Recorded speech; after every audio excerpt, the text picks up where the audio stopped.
চারিদিকে কাফেরদের চোখে পৌঁছিয়ে দিয়েছে কে বলেন?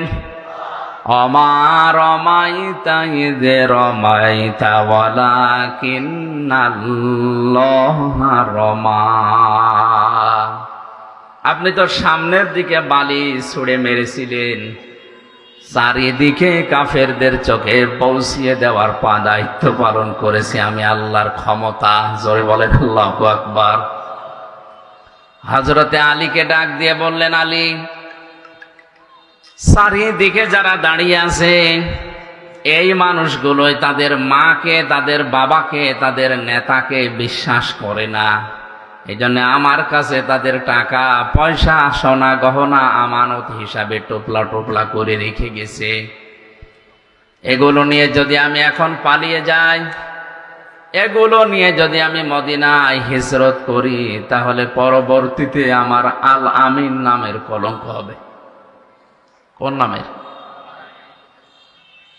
আমি শুধু কথা বলার জন্য বলছি না, প্রতিটি কথা থেকে আমি শিক্ষা বের করার চেষ্টায় আছি। টেকনাফের মুসলমানেরা, এটা যেহেতু রেকর্ড হচ্ছে, কালকে সকালে সারা দুনিয়ার বাংলা ভাষাভাষী মুসলমানদের কাছে এটা পৌঁছিয়ে যাবে। সবাইকে উদ্দেশ্য করে বলছি, আপনি তাকান, জীবন মরণ নিয়ে যেখানে টানাটানি, যারা চারিদিকে দাঁড়িয়ে আছে এরা কেউ আপনজন না, সব তার জানের শত্রু। এই অবস্থায় তাদের মালামাল, তাদের সম্পদ আরো নিয়ে চলে যেতে পারলে আনন্দ লাগে, অথচ নবীজি নিজের আল আমিন নামের, আস-সাদিক নামের কলঙ্ক হয়ে যাবে। এ কারণে নিজের চাচাতো ভাই হযরতে আলীকে ডাক দিয়ে বললেন, আলী, এ জায়গাটা যদিও নিরাপদ না, তারপরেও তুমি আমার বিছানার উপরে আমার চাদর মোড়া দিয়ে এখানে শুয়ে থাকো। আমানতের দায়িত্ব কত কঠিন আপনি চিন্তা করেন। এই জন্য দুনিয়াতে যে যেই দায়িত্ব পাবে এটা কিন্তু একটা আমানত। আমি আমানত সম্পর্কে কোরআনে যত আয়াত পড়েছি, সবচাইতে কঠিন বিষয় হচ্ছে মানুষের জীবনের দায়িত্ব নেওয়া। এই আমানতটা আমার নিজের দায়িত্ব, আমি নিয়ে কিয়ামতে জবাব দিতে পারবো কিনা। লক্ষ কোটি কোটি মানুষের দায়িত্ব আমার মাথার উপরে। এই যে কত কঠিন বিষয়, এটা আপনি যতক্ষণ অনুধাবন না করবেন ততক্ষণ বুঝবেন না। এই জন্য নবীজি থেকে শুরু করে যারা এই দুনিয়ায় দায়িত্ব পেয়েছে, আমরা দেখি খোলাফায়ে রাশিদিন সহ কেউ জোর করে দায়িত্ব নিতে চাইতো না, বলতো না, আমি নিজের জীবন সম্পর্কেই তো ওয়াকিফাল না, আমি নিজের জীবন সম্পর্কে জবাব দিতে পারবো কিনা। এতগুলো মানুষের দায়িত্ব নিয়ে কিয়ামতে আমি নিজে আবার জাহান্নামে হয়ে যায় কিনা। এই অনুভূতি যতক্ষণ পর্যন্ত এই দেশের 1628 জন মানুষ এখন দায়িত্বে আছে, এই মানুষগুলোর ভেতরে যতক্ষণ হযরতে ওমরের মতো অনুভূতি সৃষ্টি না হবে, ততক্ষণ এই দেশ শান্ত হওয়া সম্ভব না। বিশ্বনবীর জীবনী শুনি অনেকে এই যে সুবহানাল্লাহ, আলহামদুলিল্লাহ, অনেকের চোখ ভিজে যাচ্ছে। এ কি কষ্ট করেছে। নিজের বাস্তব জীবনের সাথে যদি আপনি মেলাতে যান, তখন টের পাবেন বাস্তবতা কত কঠিন। আমরা জানি নবীজির জীবনী শুনলে সওয়াব হয়। হ্যাঁ, কখন সওয়াব হয়? যখন এই কথাগুলো নিজের প্র্যাকটিক্যাল লাইফে আপনি মেলাতে পারবেন তখন। হযরতে আলীকে বললেন, আমার এই চাদরটা মোড়া দিয়ে এখানে ঘুমিয়ে থাকো। ওই যে টোপলা টোপলা গুলো দেখতে পাও, এগুলো কারো স্বর্ণ, কারো রূপা, কারো টাকা পয়সা আমার কাছে রাখা। ওরা নিজেদের মানুষদেরকে বিশ্বাস না করে আমার কাছে আমানত রেখেছে। এগুলো আমি হিজরত করে যখন চলে যাব, ওরা সকালবেলা এসে আমারে পাবে না। আমাকে না পেয়ে আমার বিছানায় যখন তোমাকে পাবে, সঙ্গে সঙ্গে তুমি এই নাম লিখা লিখা দেখে তাদের হাতে তাদের এই আমানত গুলো পৌঁছিয়ে দিও। হুজুর বলেন আল্লাহু আকবার। হযরতে আলী বলেন, সকাল বেলায় ওরা এসে দেখে চাদর মোড়া দিয়ে আমি ঘুমিয়ে আছি। বারবার আমাকে ডাক দেয়, মোহাম্মদ ওঠো। ওরা তো জানে না চাদরের নিচে কি আছে। একবার, দুইবার, তিনবার ডাক দেওয়ার পরও যখন আমি উঠি না, জোর করে ওরা চাদর টানাটানি করছিল। সিরাত ইবনে হিশাম লিখেছে, যত টানাটানি করে হযরতে আলী চাদরটা তত শক্ত করে ধরে রাখে। তার মনের ভেতরে এই চিন্তা ছিল, এরা চাদর টানাটানি করতে করতে যত সময় ক্ষেপণ হবে, বিশ্ব নবী 2 পা হলেও মদিনার দিকে এগিয়ে যাবে। টেকনাফের মুসলমানের এখান থেকে হযরতে আলী জীবন চলে যাবে এখনই, কোনো গ্যারান্টি নেই তার হাতে এখনই চলে যেতে পারে। কারণ আন্দাজে যদি এক কোপ দেয় তরবারি দিয়ে, সঙ্গে সঙ্গে জীবন চলে যাবে। কিন্তু তার মনের ভেতরে এই আকাঙ্ক্ষা, এই কামনা, এই বাসনা যে আমি টানাটানি করতে করতে আমার জীবনও যদি শেষ হয়ে যায়, যতক্ষণ সময় ক্ষেপণ হবে, বিশ্ব নবীকে আল্লাহ 2 পা হলেও মদিনার দিকে নিরাপদে এগিয়ে দেবে। আমাদের সামনে এরকম সময় যদি আসে, জীবন যদি চলেও যায়, আমি আঁকড়িয়ে ধরে রাখবো ইসলামকে, পেছনের দরজা দিয়ে হলেও এমন ভাবে ইসলামকে সাহায্য করব, আল্লাহর বিধানকে এগিয়ে দেওয়ার জন্য। অন্তত আল্লাহর বিধান যেন এই পৃথিবীতে 2 দিনের জন্যও টিকে থাকে। আমার কথার অর্থ হয়তো আলেমরা বুঝেছেন। আমাদের মহা আমানতের দায়িত্ব এখন মাথার উপরে। এই মেম্বারগুলো, এই স্টেজগুলোর আমানত বড় কঠিন আমানত। এটা যদি আমি সঠিকভাবে পালন না করি, আল্লাহ নিজে এবং যত সৃষ্টিকুল আছে সবাই আমার উপরে লানত দেওয়া আরম্ভ করবে। জোরে বলেন নাউজুবিল্লাহ। কোরআনে কারিমে 2 জায়গায় আয়াতটা আমি পেয়েছি, ইন্নাল্লাযীনা ইয়াকতুমুনা মা আনজালাল্লাহু মিনাল কিতাবি ওয়া ইয়াশতারুনা বিহি সামানান ক্বালীলা উলাইকা মা ইয়াকুলুনা ফি বুতুনিহিম ইল্লান নার। সূরা বাকারার 172 নম্বর আয়াতে সম্ভবত আছে, আল্লাহ তাআলা বলেন, ইন্নাল্লাযীনা, নিশ্চয় যে বা যারা। এখানে কোনো আলেমের নাম নেই, কোনো চেয়ারম্যান, কোনো এমপি, কোনো মন্ত্রীর নাম না। আল্লাযীনা ইসমে মৌসুলা, সবাই এর ভেতরে আমরা আছি। নিশ্চয় যে বা যারা, মা আনজালাল্লাহু মিনাল কিতাবি, যা আমি আমার কিতাবের ভেতরে নাজিল করেছি, এটা জানার পরেও দুনিয়ার কোনো স্বার্থ পেয়ে এটা গোপন করে রাখছে, ভবিষ্যতেও রাখবে। এক তো মনে, এটা মোজারে, বর্তমান, ভবিষ্যৎ, প্রেজেন্ট, ফিউচার, 2টা কাল নিয়ে আল্লাহ এই শব্দটা গঠন করেছেন। একটু খেয়াল করে শোনেন, কোরআনের কোন শব্দ বোঝার জন্য কোন মানুষ যদি চেষ্টা করে, ওটা যদি নাও বোঝে, তাও 500 রাকাত নফল নামাজের সওয়াব হয়। একটু খেয়াল করেন, এক তুমনা, যারা গোপন করছে, ভবিষ্যতেও করবে, যেহেতু 2টা কাল আছে।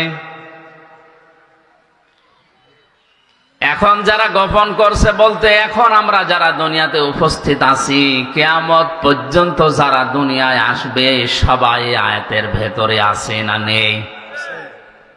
মা আনজালাল্লাহু মিনাল কিতাবি, আল্লাহর কিতাব থেকে তুমি যা জানো এটা যদি গোপন করে রাখো, ওয়া ইয়াশতারুনা বিহি সামানান ক্বালীলা, আর এটা গোপন করলে ইহুদিরা খুশি হবে, খ্রিস্টানরা খুশি হবে, সর্বোপরি বাংলাদেশের মুনাফিক মুসলমানরা খুশি হবে। এ খুশি হওয়ার পরে মুসলমান মুনাফিকরা আপনার হাদিয়া তওফা বাড়িয়ে দেবে, আপনার বেতন বেড়ে যাবে, আপনার পদোন্নতি হবে, অনেক কিছু দুনিয়ায় আপনি পাবেন। মাঝখান থেকে যে হাদিয়া তওফা, বেতন ভাতা যা আসবে, নজর নিয়াজ। আল্লাহ বলেন উলাইকা মা ইয়াকুলুনা ফি বুতুনিহিম ইল্লান নার, এদের পেটের ভেতরে যেগুলোই দেয় এগুলো জাহান্নামের আগুন ছাড়া আর কিছু না। জোরে বলেন নাউজুবিল্লাহ। আমার মুসলমান ভাইরা, এই জন্য আমাদের উচিত হচ্ছে এই স্টেজগুলো, মসজিদের মেম্বারগুলো, রাজনৈতিক যে মঞ্চগুলো, এগুলোর আমানত, এই দায়িত্বটা আমাদের পালন করা দরকার। হযরতে আলী বলেন, আমি যত শক্ত করে ধরি ওরা তত শক্ত করে টানাটানি করে। শেষ পর্যন্ত সিদ্ধান্ত নিলাম ওরা যদি আমাকে মেরেই ফেলে আমার জীবন হয়তো শেষ হয়ে যাবে। ওরা চাদর উল্টিয়ে দেখবে আমি আলী, তাড়াতাড়ি ওরা দৌড় দেবে মুহাম্মদ রাসূলুল্লাহর পেছনে। আমার তো মনে হচ্ছিল আমি যদি নিজের ইচ্ছা করে চাদর ছেড়ে না দিতাম, তামাম দুনিয়ার কাফেররা মিলেও যদি চাদর টানাটানি করতো চাদর ছিঁড়তে পারতো না। জোরে বলেন আল্লাহু আকবার। নবীজির ওই জীবনের দিকে তাকিয়ে, নিরাপত্তার দিকে তাকিয়ে শেষ পর্যন্ত আমি চাদর ছেড়ে দিলাম। ওরা আমাকে দেখার পরে জানে যে এটা আবু তালেবের ছেলে। ডাক দিয়ে বলে, মোহাম্মদ কই? আমি ওদের সাথে বার্গেনের আরম্ভ করলাম, কথা কাটাকাটি শুরু করলাম যে মোহাম্মদ কোথায় আছে, ঠিক আছে, এদিকে ওদিকে বলতে বলতে শেষ পর্যন্ত বললাম এই আমানতগুলো আছে, এগুলো একটা একটা করে বুঝে নাও। যতক্ষণ ওদেরকে বুঝিয়ে দিচ্ছিলাম, বিশ্ব নবী মদিনার দিকে ওই কয় পা এগিয়ে যাচ্ছিলেন। কিছু দূর যাবার পরেই বিশ্ব নবী হযরতে আবু বকরের কথা মনে হলো। বাড়িতে যেয়ে ডাক দিলেন, আবু বকর। সিদ্দিকে আকবর রাদিয়াল্লাহু তাআলা আনহু বলেন, লাব্বাইক ওয়া সাদাইক ইয়া রাসূলুল্লাহ, আমি হাজির হয়ে গেছি, আমার কাঁধের উপরে ছোট টোপলাও আছে। নবীজি বলেন, আবু বকর, 6 মাস আগে আমি তোমাকে শুধু ইঙ্গিত দিয়েছিলাম যে হিজরত করা লাগতে পারে, তো তোমাকে আজকে তো আমি জানাইনি যে আজকে আমার সাথে যাওয়া লাগতে পারে, তুমি টোপলা নিয়ে আগে বসে আছো। হযরতে আবু বকর বলে, হে রাসূল, 6 মাস আগে আপনি যখন ইঙ্গিত দিয়েছিলেন, ওই দিন থেকে শুরু করে আজকের এই দিন পর্যন্ত রাতের বেলা আমি কোনোদিন আর আরাম করে ঘুমাইনি। আমি সব সময় প্রস্তুতি নিয়ে আছি, কখন না জানি আপনি ডাক দেন। ওনাদের নামের শেষে সিদ্দিকে আকবর এমনি যোগ হয়নি। আমাদের নাম তো হামজা থেকে আমির হামজাও কেউ বলতে চায় না। ওনাদের নাম উচ্চারণ করলে সঙ্গে সঙ্গে সিদ্দিক বলার পরে রাদিয়াল্লাহু আনহু বলা লাগে। এটা শুধু 1 বছর 2 বছর 5 বছর না, কিয়ামত পর্যন্ত যত মুসলমান দুনিয়ায় আসবে তাদের নাম শুনলেই বলা লাগবে রাদিয়াল্লাহু তাআলা আনহু। আমাদের মতো 60 বছর 63 বছরের জীবন তাদের ছিল। এই ছোট্ট জীবনে কি এমন কাজ দুনিয়াতে করলেন, উপহার দিলেন যে আল্লাহ তাদেরকে চিরন্তন করে দিয়েছেন। যেন আমাদের উচিত আমাদের ছোট্ট জীবনে এমন এমন কিছু কাজের আঞ্জাম দেওয়া, মারা যাওয়ার পরে কোটি কোটি বছর যেন আল্লাহর বান্দাদের দোয়ায় আমরা শামিল থাকতে পারি। নবীজি আবু বকরকে নিয়ে চলে যাচ্ছিলেন, বিশ্ব নবীকে নিয়ে। হযরতে আবু বকর মদিনার পথে উল্টা দিকে যাওয়ার সময় যতগুলো ঘটনা ঘটেছে আমি ইতিহাস বলার জন্য বলছি না, আমি শুধু এখানে একটা ইঙ্গিত দেওয়ার জন্য এসেছি।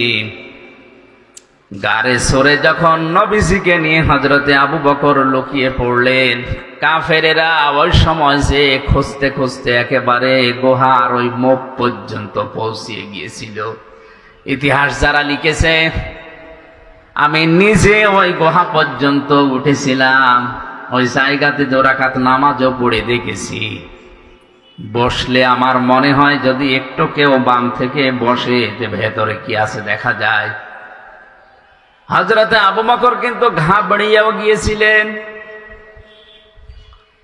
আল্লাহর নবী মুহাম্মদুর রাসূলুল্লাহ একটুও বিচলিত হননি, ভেঙে পড়েননি। ওই কঠিন অবস্থায়ও তিনি বলেছিলেন, আবু বকর ভয় পেও না, মহান আল্লাহ রব্বুল ইজ্জাত আমাদের সাথে আছেন। ইন্নাল্লাহা মা'ানা, এই যে মা'ানা টান দেওয়া আছে এক আলিফ, আমরা শুধু দুইজন না, আমাদের সাথে আর একজন আছে, তিনি আমাদের মালিক আল্লাহ। জোর বলেন সুবহানাল্লাহ। এই জন্য দুনিয়ার পরিবেশ যত কঠিন হোক, যত ভয়ঙ্কর হোক, আমি যে 2 লাইনের গজলটা বলেছিলাম ইসলামী সঙ্গীত, ওর ভেতরে আমার আজকের এই আলোচনার সারমর্ম আছে।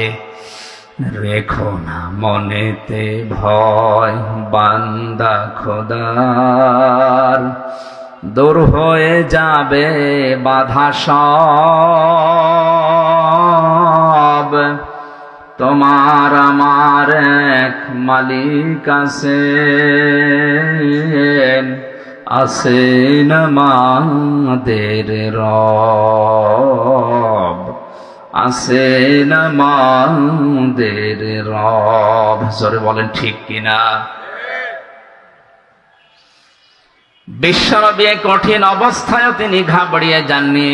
আল্লাহ রাব্বুল আলামিন বলেন, আমি সঙ্গে সঙ্গে আমার সাকিনা, তার মানে আমার ফেরেশতা নাজিল করে তাকে সাহায্য করেছিলাম।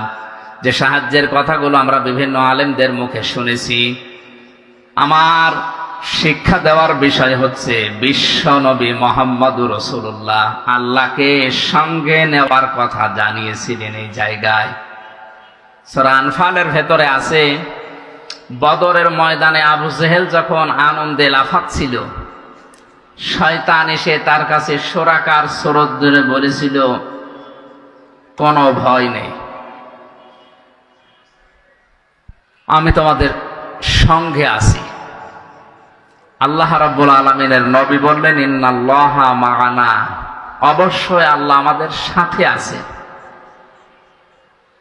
সঙ্গে সঙ্গে থাকে যারা, আমরা জানি ওগুলো থাকে পেছনে। সঙ্গে যারা থাকে ওরা কোথায় থাকে? আমি আলেমদেরকে বলছি, সঙ্গে যারা থাকে ওরা থাকে কোথায়? পেছনে থাকে। সাথে যারা থাকে ওরা থাকে আগে।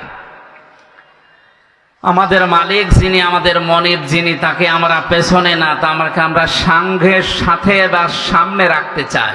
নবীজি যেটা করেছিলেন, এই জন্য আল্লাহ খুশি হয়ে তাদেরকে সাকিনা, ফেরেশতা, রহমত নাজিল করে সাহায্য করেছিলেন। আজ যদি আমরা শয়তানদেরকে সঙ্গে না রেখে আল্লাহকে সাথে রাখতে পারি, নবীজিকে আল্লাহ যদি গারে সরে সাহায্য করতে পারেন, সে সাহায্যে এখন বন্ধ হয়ে যায়নি, কিয়ামত পর্যন্ত আল্লাহর ওই সাহায্যের দরজা খোলা থাকবে ইনশাআল্লাহ। আমাদের ইমানের পাওয়ার দেখে আল্লাহ হয়তো সামনে পরবর্তীতে দেবে। আমার এই আলোচনার মূল শিক্ষা ছিল কিন্তু এইটা, আল্লাহকে সঙ্গে রাখার জন্য, নামাজ কায়েম করার জন্য এই মানুষগুলোকে আল্লাহ আদেশ দিলেন যে আমাকে দেখার দরকার নেই, যদি সঙ্গে রাখতে চাও আমি তোমাদের সাথে থাকবো, আমার রহমত থাকবে, এলাকায় গিয়ে নামাজ কায়েম করো। 300 জন এমপি আমাদের এই দেশে এখন নির্বাচিত হয়ে গেছে অলরেডি। সামনে সংসদ যে বসবে, আমার মনে হয় সর্বপ্রথম নামাজের বিল আনা তাদের ইমানি দায়িত্ব। এ দাবির সাথে আপনারা যদি একমত থাকেন, আল্লাহকে দেখান, লিল্লাহি তাকবীর। আলহামদুলিল্লাহ ভাই, ঠিক আছে।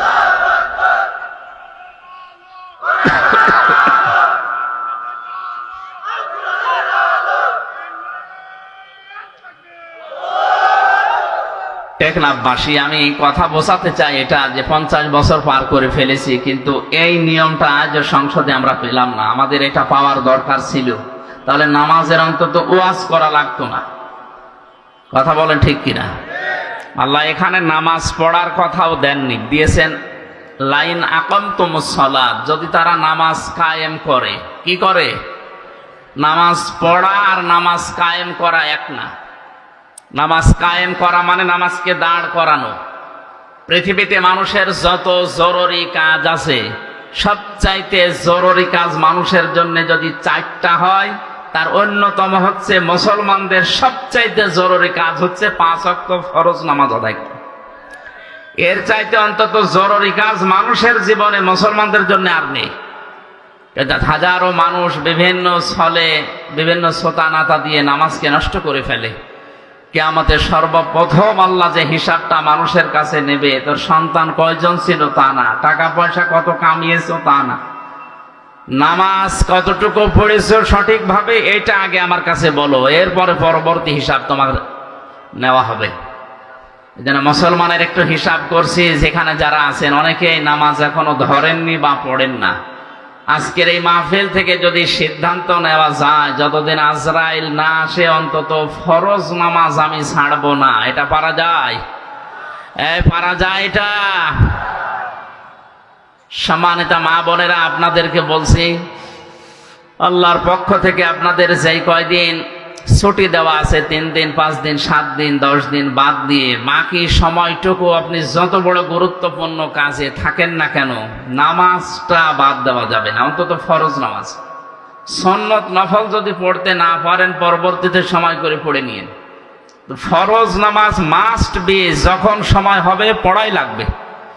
এমনও মাসলা পেয়েছি, মহিলাদের সন্তান যখন দুনিয়ায় আসে, প্রথমে সন্তান আসে না, প্রথমে পানি দেখা যায়, এরপরে রক্ত দেখা যায়, এরপরে সন্তানের মাথা বের হয়ে গেছে।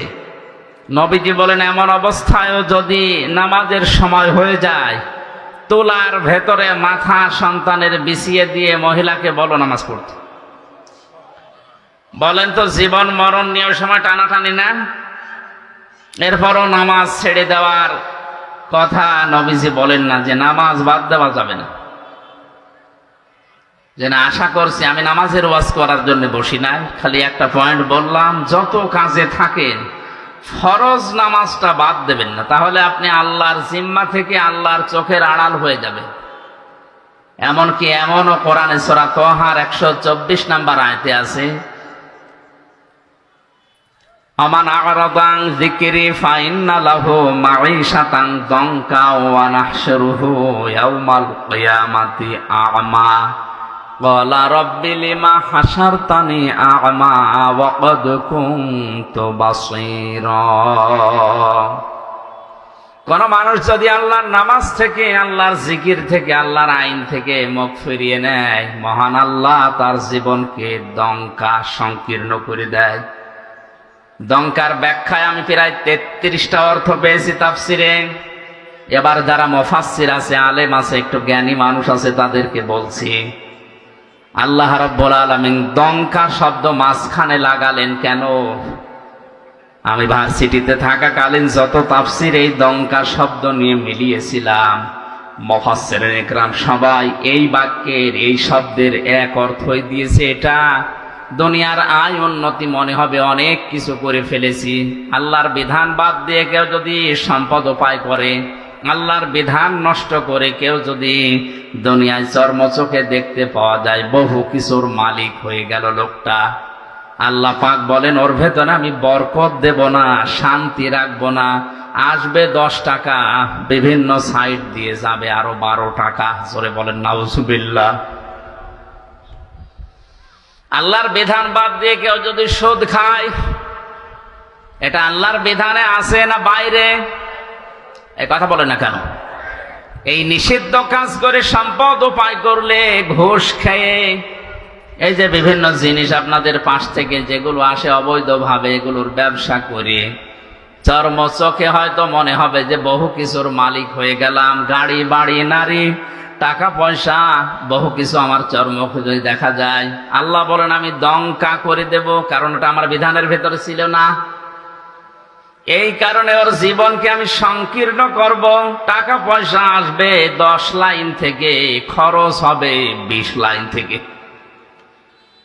40,000 টাকা হয়তো ঘুষ খেয়ে, আবার ব্যবসা করে, নাকি এটা বলা ঠিক হচ্ছে না? এলাকায় আছে এগুলো। এই যে ডাইলের ব্যবসা যারা করে, বাবার ব্যবসা যারা করে, এগুলো কি বৈধ না অবৈধ? আপনারা যাই মনে করেন, আপনাদের এলাকায় মনে হয় এই টেকনাফ উখিয়ার জন্য এটা বৈধ আছে। এই কাজ করে হয়তো বাড়িতে 40,000 টাকা আপনি আজকে নিয়ে গেলেন। এই দমকাটা ভালো করে শোনে না, 40,000 টাকা বাড়িতে নিয়ে গিয়ে দেখলেন আপনার স্ত্রী মাথা ধরে পড়ে আছে। কি গো, আমার মাথা ব্যথা, চলো ডাক্তারের কাছে। ওখানে গেল 5,000।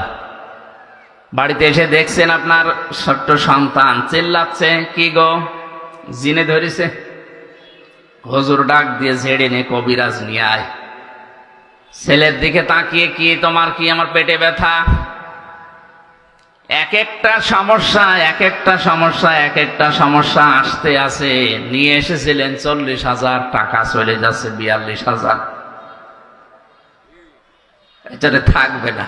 আল্লাহর বিধানটা বাদ দিয়ে কেউ যদি উপায় অন্তর করে, আল্লাহ দঙ্কা করবে তো দঙ্কা করবে।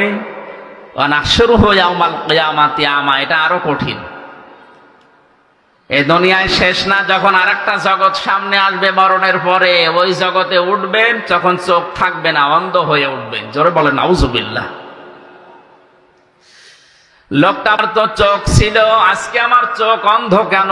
তুমি চোখটা ভালো করে দাও, আমি আদম নবীকে দেখবো। উনি 60 হাত লম্বা ছিলেন, 40 হাত মোটা ছিলেন, একটু দেখবো কেমন আদম নবী। আল্লাহ রাব্বুল আলামিন ধমক দিয়ে বলবেন, ক্বালা কাযালিকা তাতকা আয়াতুনা ফানাসিতাহা ওয়া কাযালিকাল ইয়াউমা তুনসা। তানসা না তুনসা? আজকের এই দিনে আমি তোকে ভুলে গেলাম, যেভাবে তুই আমার বিধান, আমার নামাজ, আমার জিকির, আমার আইন ভুলেছিলি। শুধু ভুলেই গেলাম না, তুই যে আমার বান্দা ছিলি হামজা নামে একজন, তুই যে আমার বান্দি ছিলি রহিমা নামে একজন, কোনদিন তোদের এই নাম আমি আল্লাহর এই জবানে আর উচ্চারণ করব না।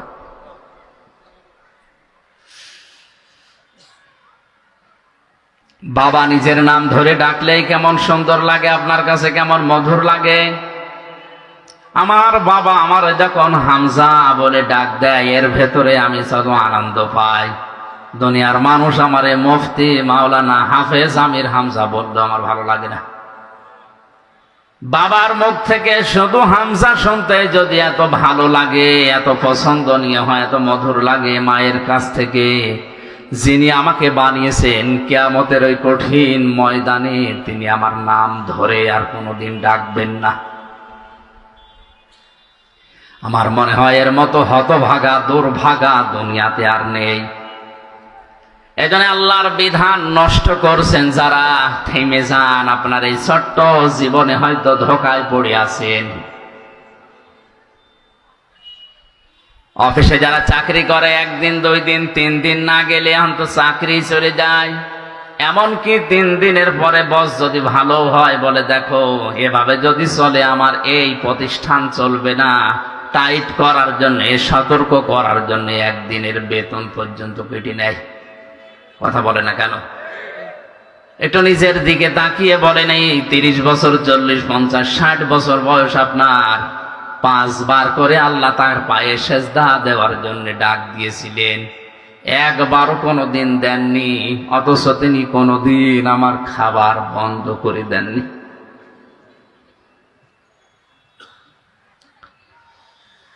কক্সবাজারবাসী আমরা আল্লাহকে সঙ্গে রাখতে চাই।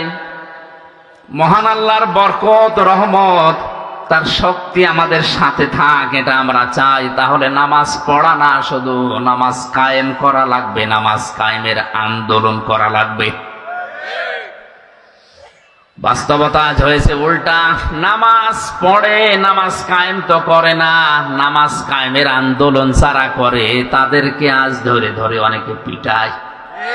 অথচ আল্লাহকে সঙ্গে রাখতে হলে আপনাকে নামাজ পড়া না, নামাজ কায়েম করা লাগবে। পড়া কোরআন পড়ে আমি নামাজ পড়ার কথা মাত্র 1 জায়গায় পেয়েছি। কয় জায়গায়? ফাসাল্লি লিরাব্বিকা ওয়ানহার। হে নবী, আপনি নামাজ পড়েন আপনার রবের নামে। পড়া কোরআনে আছে শুধু 1 জায়গায়। আর 72 জায়গায় ডাইরেক্ট, ইনডাইরেক্ট পেয়েছি 120 জায়গায়। প্রত্যেকটা জায়গায় আল্লাহ দিয়েছেন নামাজ কায়েম করো, নামাজ কায়েম করো। এতবার বলার দরকার কি? প্রত্যেকটা শাব্দিক অর্থের একটা অর্থ থাকে। এই যে অক্ষরগুলোর একটা শাব্দিক অর্থ থাকে। কেউ যদি টাকা পয়সা নিয়ে আপনার সাথে ব্যবসা করে, আমরা এই 2 জন ব্যবসা করতাম, ওনার 5 লাখ আমার 10 লাখ টাকা এক জায়গায় করে ব্যবসা করেছিলাম। হঠাৎ 2 মাস পরে উনি যে লাভ হয়েছিল লাভগুলো নিয়ে টাকা পয়সা নিয়ে পালিয়েছে। মাওলানা আমারে জিজ্ঞাসা করছে, আমির হামজা আপনার সাথে যে ব্যবসা করতো সেই লোক কই? আমি যদি ওনারে বলি 65 মানে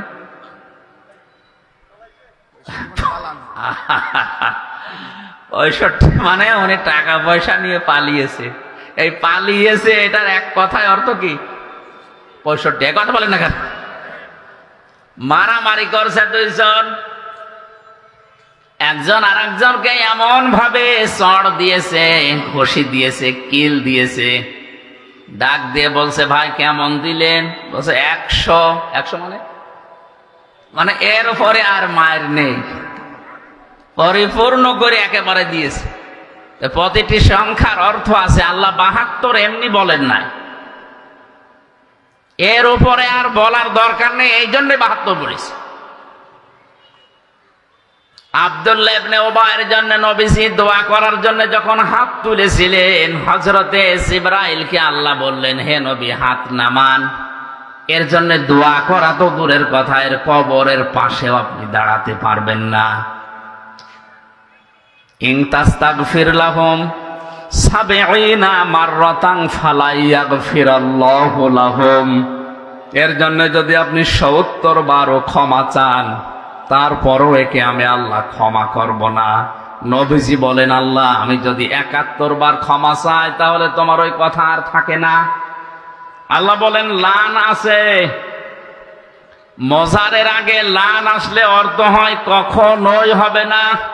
আমি 70 বার তো একটা সংখ্যা বোঝানোর জন্য বলেছি, 70 মাররাতান। পরের শব্দে দেখো, ফালাই ইয়াগফিরাল্লাহু লাহুম।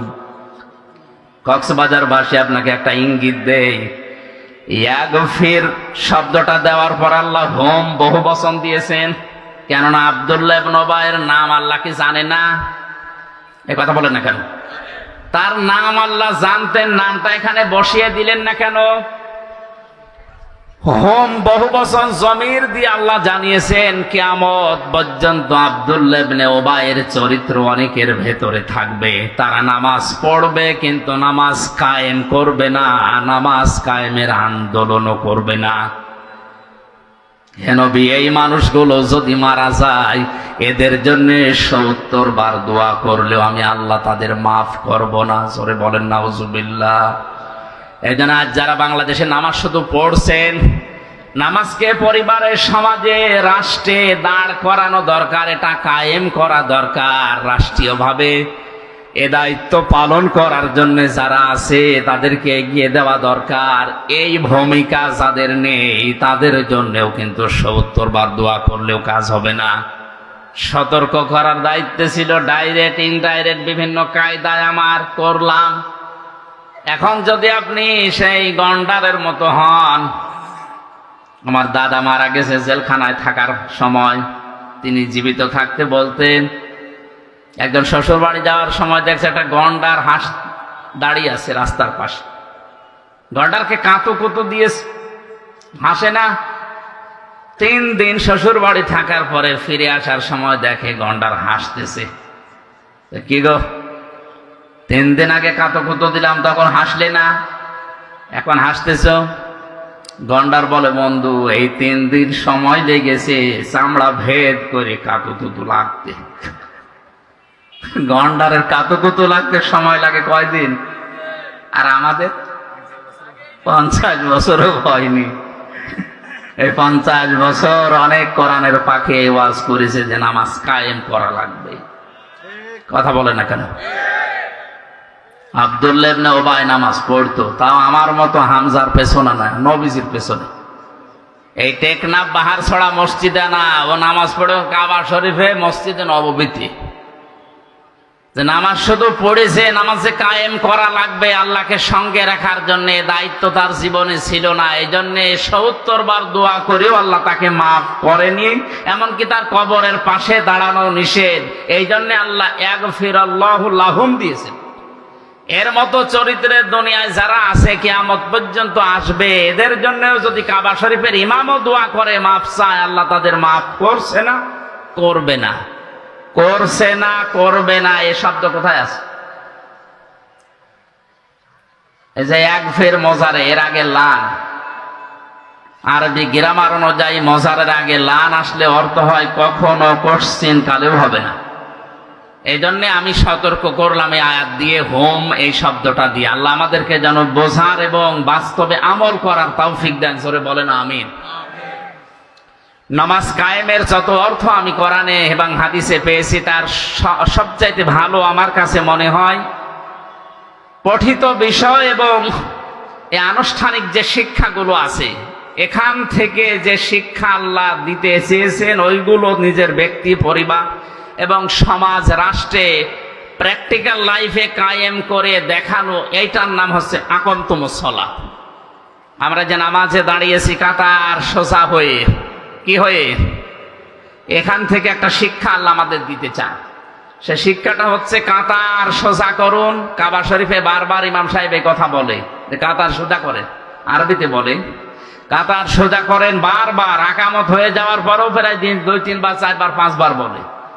আমি ওই সময় হজে যাওয়ার সময় 16 সালে ভালো বুঝি না, এখন বুঝতেছি যে কাতার সোজা না হলে কি হয়।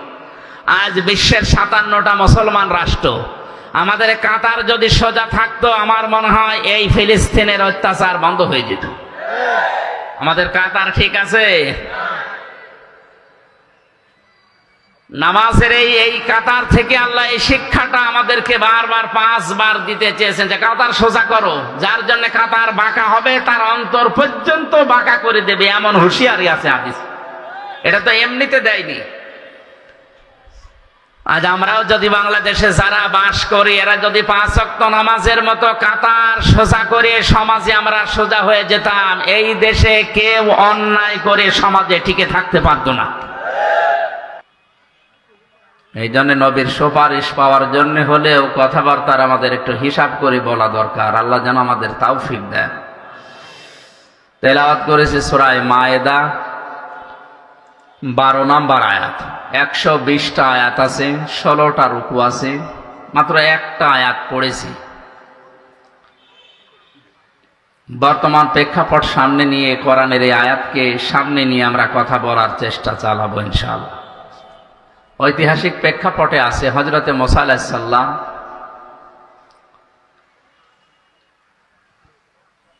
তার যে গোত্রের 12 জন নকিব বা অধিপতি, দায়িত্বশীল, আমরা মনে করেন এমপি বা মন্ত্রী যাই বলেন, এরকম 12 জন জনপ্রতিনিধিকে নিয়ে তিনি আল্লাহর সাথে কথা বলার জন্য তোর পাহাড়ে গিয়েছিলেন। এটা ইবনে কাসিরের বর্ণনা। তারা ওখানে যাওয়ার পরে বলল, হে আল্লাহ আমরা তোমাকে দেখতে চাই। আল্লাহ পাক সাফ জানিয়ে দিলেন, মুসা এদেরকে বলো যে আমার সাথে দেখা করা সম্ভব না। এই কথা থেকে প্রমাণ হয় দুনিয়ার এই চর্ম চোখের দ্বারা আল্লাহর দর্শন দুনিয়াতে থাকতে কারোর জন্যে সম্ভব না। যারা আজ উলট পালট কথা এরকম ছড়ায় যে আল্লাহর সাথে আমার কথা হয়, দেখা হয়, এগুলো কোরআনে কারিমের আয়াত অনুযায়ী, আল্লাহর বক্তব্য অনুযায়ী এটা পুরাটাই মানে মিথ্যা, বাটপারি, চিটারি ছাড়া আর কিছু না। সুতরাং এরকম কোনো কথা যদি কেউ বলে, আপনারা ঘন অক্ষরেও বিশ্বাস করবেন। হযরতে মুসা নবীর সাথে যে 12 জন নকিব, দলপতি, প্রতিনিধি, মন্ত্রী মনে করেন, 12 জন পাওয়ারফুল মন্ত্রী, এক একটা গোত্র থেকে এক একজন দায়িত্বশীলকে নিয়ে তিনি আল্লাহর সাথে দেখা করার জন্য গিয়েছিলেন। আল্লাহ রাব্বুল আলামিন বলেন, মুসা তাদেরকে জানিয়ে দাও যে আমি তাদের সাথে দেখা করব না বা সম্ভব না।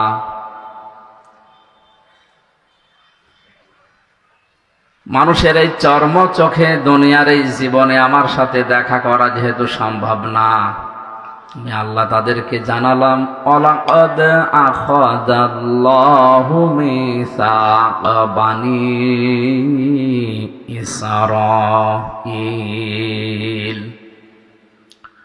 ওয়া মানে এবং লাকাদ মানে অবশ্যই, আখাযা মানে গ্রহণ করা, আল্লাহ মানে আল্লাহ তাআলা নিজে। আল্লাহ তাআলা বলেন, অবশ্যই আমি আল্লাহ অঙ্গীকার গ্রহণ করেছিলাম বানি ইসরাঈল, বনি ইসরাইলের এই যে 12 জন নকিব গিয়েছে তাদের এলাকা থেকে, তাদের কাছ থেকে। ওয়াবাসনা মিনহুম ইসনাই আশারা নাকিবা, আমি তাদেরকে নিজ নিজ এলাকাতে যাবার পর এই ঘোষণা দেওয়ার জন্য বলে দিলাম, আমি আল্লাহর সাথে দেখা করা কখনোই তোমাদের এই চর্মচোখে সম্ভব না, কিন্তু ওয়াকালাল্লাহু ইন্নী মাআকুম, আমি আল্লাহ অবশ্যই তোমাদের সাথে আছি। জোরে বলেন সুবহানাল্লাহ। আজকে আমাদের দেশের দায়িত্বশীল কয়েকদিন আগে আমাদের প্রধানমন্ত্রী শেখ হাসিনা থেকে শুরু করে যারা পেয়েছে, আমেরিকা আমাদের পক্ষে থাক, রাশিয়া চীন ভারত আমাদের পক্ষে থাক, মুসলিম হিসাবে অন্তত আমাদের ইমানের দাবি অনুযায়ী আমরা এই কথা বলতে চাই, কে পক্ষে থাক বিপক্ষে থাক এটা বিষয় না, আমাদের মালিক যিনি আমাদের বানিয়েছেন তিনি যেন আমাদের পক্ষে থাকে।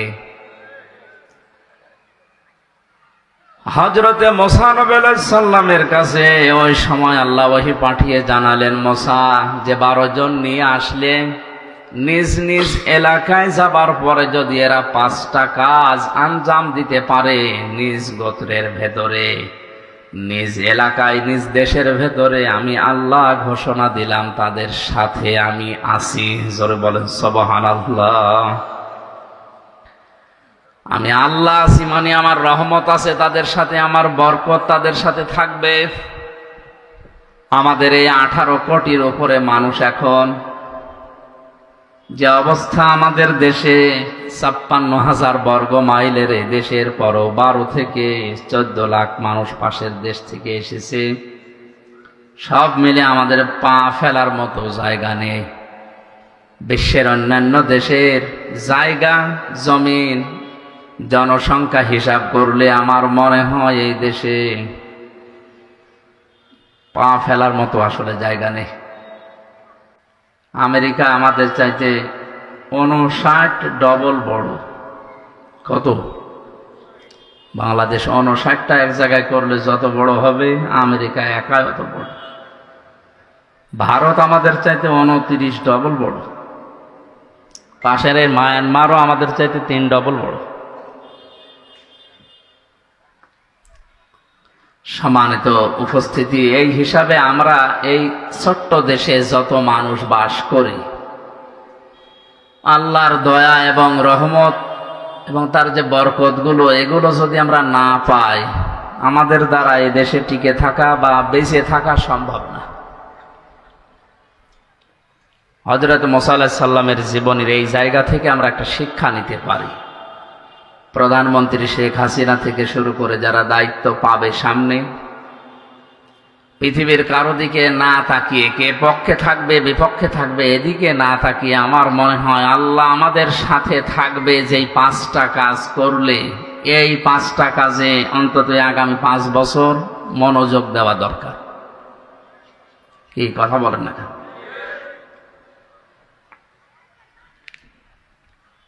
দল মত নির্বিশেষে হযরত মুসা নবী আলাইহিস সালামের এই জীবনী থেকে আমাদের শিক্ষা নেওয়ার জন্য আয়াতটা আমি আজকে পড়লাম।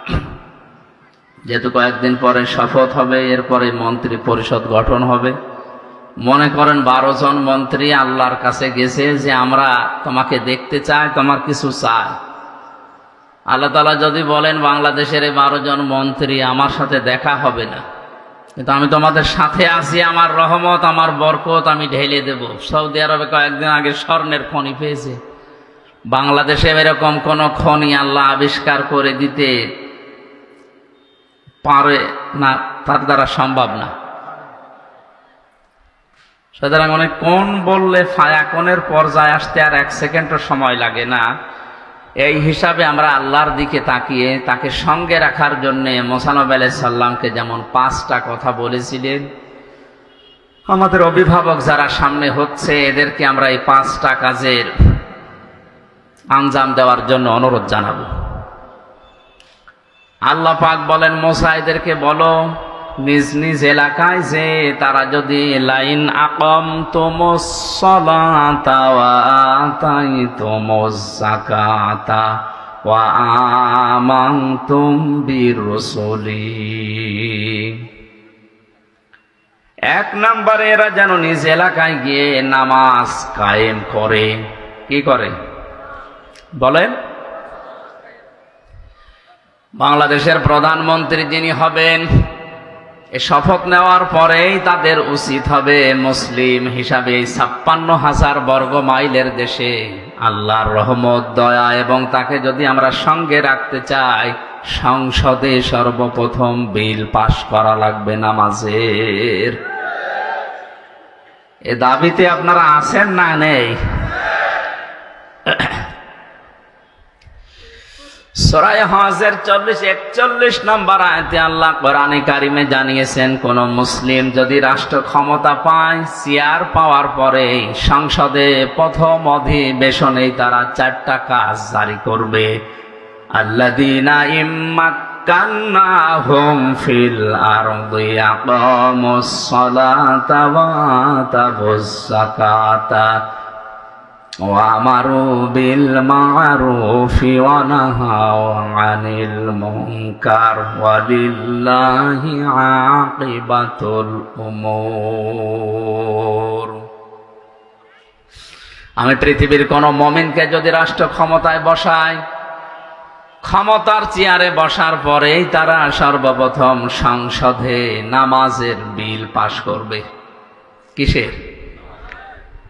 এই জন্য আমাদের উচিত হবে কাতার সোজা করো। এ কথা যখন ইমাম বলে, এখানে আওয়ামী লীগ, বিএনপি, জাতীয় পার্টি, জামাত, চরমনায় যখন সব এক হয়ে যায়, এ কাতার শেষ করে যখন সমাজে যাবেন, রাষ্ট্রে যাবেন, পরিবারে যাবেন, ওখানেও যেন আমাদের কাতার এক থাকে। এক কথা বলেন। ওই জায়গায় যাবার পরে যদি আল্লাহ বিরোধী, শরীয়ত বিরোধী, ইসলাম বিরোধী কোনো কাজ দেখা যায়, এ কাতার ওই জায়গায় সোজা থাকার দরকার আছে না? আমাদের শিক্ষা সিলেবাসে যে বিষয়গুলো এখন নতুন নতুন করে দেওয়া হচ্ছে, এগুলো যদি আপনি দেখেন, আপনার বিবেকে, আপনার এই মস্তিষ্কে, আপনার সত্যি মনুষ্যত্ব যদি বলে না এগুলো ইসলাম মেনে নেয় না, এগুলো আল্লাহ রসুলের বিরুদ্ধে, নামাজের ওই কাতারে দাঁড়িয়ে যেভাবে সব সোজা ছিলেন, পরিবারের, সমাজে, রাষ্ট্রে এসে যদি এই কাতার সোজা করা লাগে, আপনারা এই কাতার সোজা করে সোজা রাখতে রাজি আছেন? কারা কারা দেখি? লিল্লাহি তাকবীর, লিল্লাহি তাকবীর, নারায়ে তাকবীর, নারায়ে তাকবীর। আল কোরআনের আলো সংসদে জ্বালো, আল কোরআনের আলো, আল হাদিসের আলো সংসদে জ্বালো।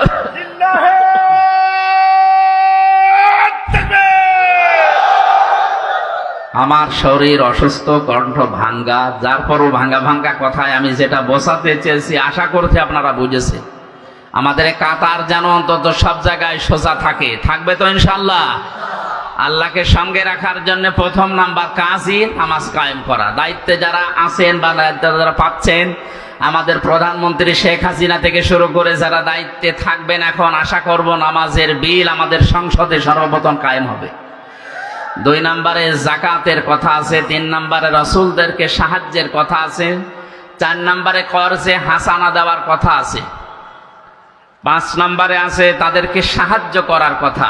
আল্লাহ বলেন এগুলো যদি কেউ করে, আমি আল্লাহ তাদের জন্য বাগান তৈরি করে রেখেছি, এই বাগানের তলদেশ দিয়ে নদী আর নহর এই সমুদ্রের মতো বইতে থাকবে।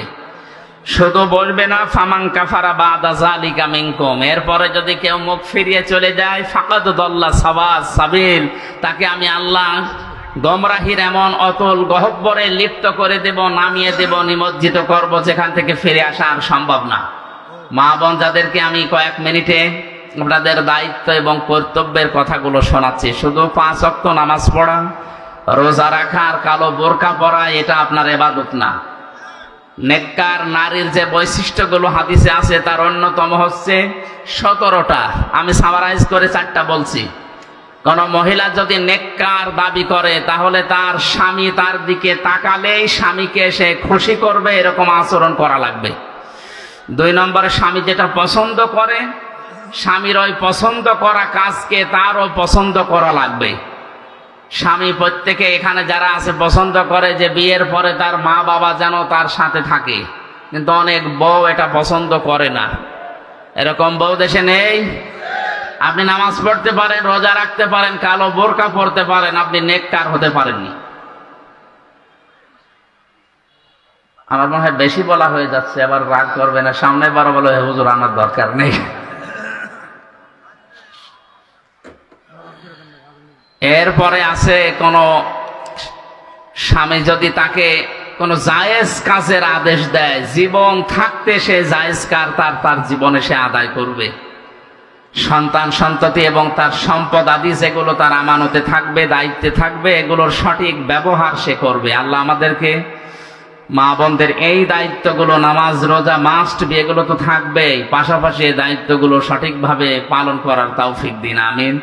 এখানে হযরতে ফাতেমার জীবন থেকে 2টা পয়েন্ট ছিল। আমরা আসরের নামাজ পড়বো 4টার সময়, 5-6 মিনিট আছে, আর শরীর এবং রাতেও মাহফিল আছে আর একটা, এই জন্য চারিদিকে তাকিয়ে আজকের মতো আমি শেষ করছি। আবার সামনে কয়েকটা মাহফিল এলাকায় আছে, যদি আসি, কোন জায়গায় আমি তো জানি না, আশপাশে আছে কক্সবাজারে, আপনারা দেখবেন।